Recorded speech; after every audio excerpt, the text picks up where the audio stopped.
Krishna IVF క్లినిక్కి వెళ్ళినప్పుడు oestradiol test కోసం బ్లడ్ శాంపిల్ ఇస్తాం కదా.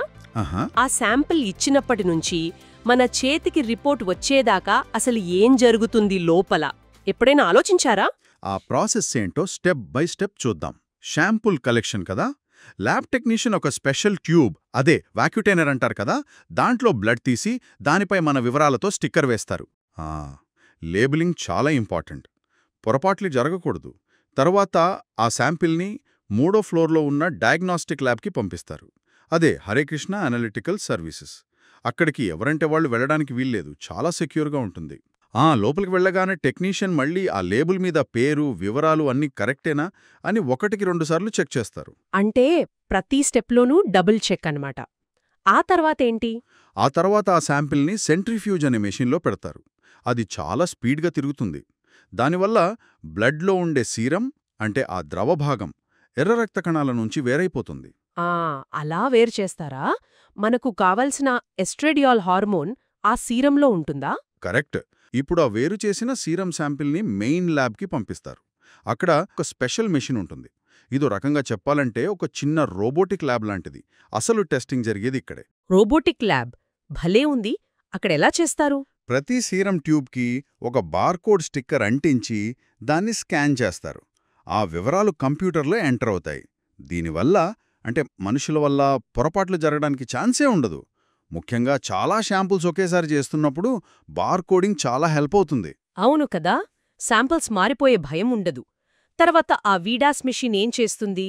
అప్పుడు టెక్నీషియన్ E2 టెస్ట్కి కావాల్సిన కెమికల్స్ ఉన్న కార్ట్రిడ్జ్లు, కొన్ని కంట్రోల్ శాంపుల్స్, మన పేషెంట్ సీరం శాంపుల్, వీటన్నిటినీ మెషిన్లో పెడతారు.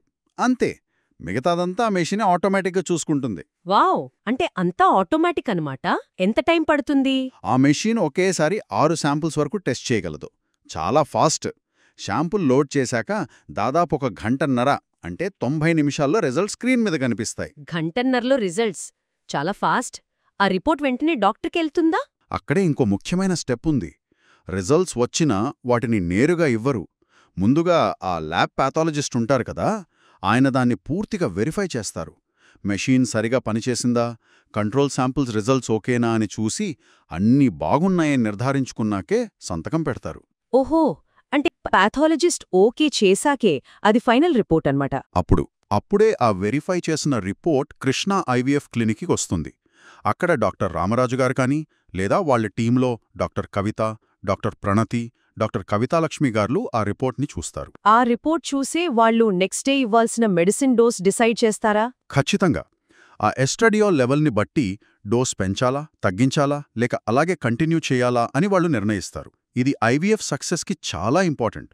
ఇంకో విషయం, టెస్ట్ అయిపోయాక వాడిన కార్ట్రిడ్జ్లు, పిపెట్స్ అవన్నీ ఉంటాయి కదా, వాటిని జాగ్రత్తగా డిస్పోజ్ చేస్తారు. ఇన్ఫెక్షన్ రాకుండా, సేఫ్టీ కోసం అది కూడా ముఖ్యం. మనమేదో సింపుల్గా బ్లడ్ టెస్ట్ రిపోర్ట్ అనుకుంటాం కానీ దాని వెనుక ఎంత పెద్ద ప్రాసెస్ ఉందో చూడండి. శాంపిల్ తీయడం నుంచి బార్కోడింగ్, ఆటోమేషన్, పాథాలజిస్ట్ చెకింగ్, చివరికి డాక్టర్ డోస్ అడ్జస్ట్ చేయడం వరకు ప్రతిదీ కీలకమే.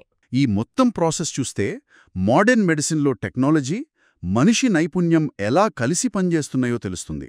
ఇలాంటి ఆటోమేటెడ్, సూపర్ ఖచ్చితమైన టెస్టింగ్ మెథడ్స్ భవిష్యత్తులో మెడికల్ డయాగ్నోసిస్ని ఇంకా ఎలా మార్చబోతున్నాయి, వాటి ఇంపాక్ట్ ఇంకెంత ఉండొచ్చు ఆలోచించండి.